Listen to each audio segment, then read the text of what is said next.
गुरु भक्ति योग।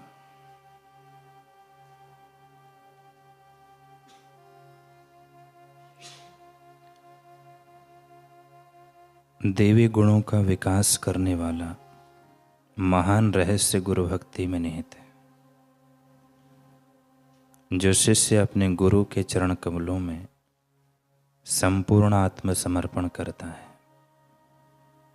उसे गुरु स्वयं ही सब देवी गुण प्रदान करते हैं।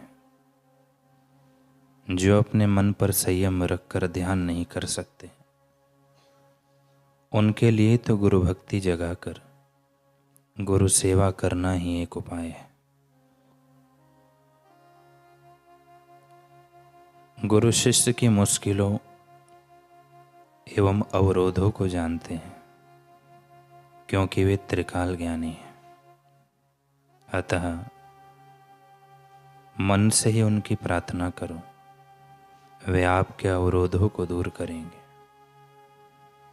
गुरु के दर्शन अंधकार का सर्वथा नाश करते हैं और असीम आनंद देते हैं।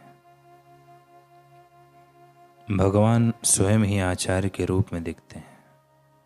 वे प्रत्यक्ष मानव के स्वरूप में दर्शन देते हैं अथवा ब्रह्मनिष्ठ महान ज्ञानी के रूप में दर्शन देते हैं।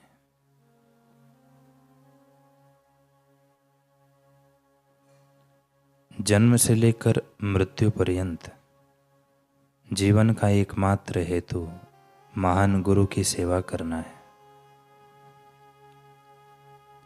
शिष्य को घास के तिनके से भी अधिक नम्र होना चाहिए, तभी गुरु की कृपा उस पर उतरेगी। जन्म से लेकर मृत्यु तक सारा जीवन विद्यार्थी अवस्था का समय है, तभी विद्यार्थी मोक्षदायक आध्यात्मिक ज्ञान प्राप्त कर सकता है। बाबा मुक्तानंद जी से किसी साधक ने पूछा कि हम जो गुरु की आरती करते हैं उसका क्या अर्थ है और प्रयोजन है। घर में गुरु की तस्वीर के सामने आरती कर सकते हैं या नहीं। बाबा मुक्तानंद जी ने कहा, गुरु की आरती ही महान यज्ञ है, महान पूजा, उच्च साधन, अच्छा ध्यान है। गुरु की आरती, गुरु की पूजा और उनका सम्मान अपनी ही आत्मा की पूजा और सम्मान है। वस्तुतः कुछ लोग बाहर की उपासना पूजा को, सगुण उपासना को साधारण समझते हैं। वे बुद्धिहीन और जड़ लोग हैं। गुरु की बहिरंग पूजा आरती भी अंतरंग पूजा और आरती होती है। अंतरात्मा की पूजा आरती है। हम लोग स्वाध्याय में ही भी गुरु की आरती बैठकर अथवा खड़े होकर करते हैं। कोई उसको सम्मान से करते हैं, कोई उसकी अवहेलना भी करते हैं। किसी भी भाषा में होने पर भी और उसका अर्थ समझ में ना आए, परंतु फिर भी प्रार्थना अपने अंतरंग लक्ष्य में अवश्य पहुंच जाती है। तो ज्योत से ज्योत जगाओ आरती का अर्थ बड़ा सुंदर है। शिष्य प्रार्थना करता है कि हे गुरुदेव, तुम्हारी तेजों में ज्योति से हमारी भी ज्योति जगा दो, क्योंकि मेरे अंदर ज्योति ना जगने से अंधकार है, तिमिर है। हे सद्गुरु, आप ज्योत से ज्योत जगा दो। हे योगेश्वर, समस्त ज्ञान के ईश्वर है सबके ईश्वर परमेश्वर, हम पर अपनी कृपा बरसा दो, ज्योत से ज्योत जगा दो। हे गुरुदेव, हम आपके द्वार पर आए हैं, आप यहाँ बैठे हुए हैं। आपकी यहाँ प्रतिष्ठा है। आप हमें अपने अंदर का मंगल में ज्योतिर्मय दर्श दिखा दो। मैं अपने शीश को झुकाकर विनम्र प्रार्थना करता हूँ। घमंडी की तरह मूढ़वत अकड़कर प्रार्थना नहीं करता हूँ। मेरे अंदर प्रेम का उदय करो। मुझ पर अपने प्रेम रूप अमृत की वर्षा करो। मेरी जो अंतर शक्ति है बहुत युगों से सोई है। सर्वसाधारण ऐसा कहा जाता है कि यह अंतर कुंडलिनी शक्ति बहुत जन्मों से, युगों युगों से हमारे अंदर सुसुप्त अवस्था में है। हे सद्गुरु, आप इसे जगा दो। इसके जगने से हमें दूसरे जन्मों में भटकना नहीं पड़ेगा।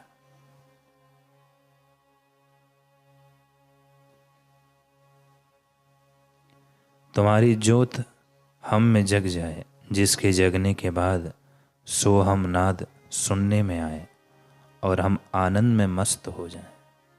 जीवन मुक्ति का जो आनंद है वह हमें दो गुरुदेव। अब मैं मेरे की बददशा में मैं हूँ। इस अज्ञान दशा की मुक्ति होने से मेरा जीवन आपके चरणों में लगा रहे। हे गुरुदेव, ज्योत से ज्योत जगा दो। यह गुरु की आरती है या किसी खास गुरु को लक्ष्य करते हुए भी अभेद रूप से अंतरात्मा में समाविष्ट होती है। इसमें मेरा एक प्रश्न है कि आरती में आपको सुख दुख आनंद शांति अथवा अच्छे बुरे की जो भी अनुभूति होती है वह अंदर होती है या बाहर से? तो ये सब परिणाम अंतर की अनुभूति ही तो है। इसलिए सद्गुरु के बाहर की पूजा अंदर ही फलती है। वस्तुतः जहाँ आरती होती है वहाँ आरती ग्रहण करने वाला आरती का लक्ष्य अर्थात अपने इष्ट खड़े होते हैं। हम सब सामूहिक प्रार्थना करते हैं, तब कोई प्रार्थना ना भी बोले तो भी भगवान तो वहाँ खड़े ही रहते हैं। प्रेम से गुरु की पूजा आरती करने से अंतर प्रसाद की प्राप्ति अवश्य होती है। सद्गुरु की आरती तो विधि पूर्वक करनी चाहिए, यह ठीक है, लेकिन यह आरती किसी भी स्थान अथवा किसी भी समय की जा सकती है। जहाँ मन हो, आप प्लेन में हो, चलती ट्रेन में हो, स्टीमर में हो, कहीं भी सद्गुरु की उपासना, उनकी आरती कर सकते हैं।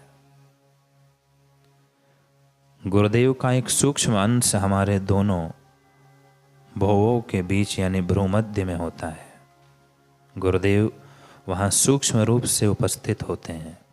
वह घर में, आश्रम में, यात्रा में, सब जगह आपकी स्तुति और उपासना स्वीकार करने हेतु सदैव आपके साथ बैठे रहते हैं, आपके पास बैठे रहते हैं। शिष्य को अपने गुरु की मूर्ति सदा स्मरण में रखनी चाहिए। भ्रूमध्य में उनके दर्शन करने चाहिए। गुरु के पवित्र नाम का सदा जप करना चाहिए। गुरुदेव की आज्ञा का पालन करना चाहिए। इसी में साधना का रहस्य निहित है।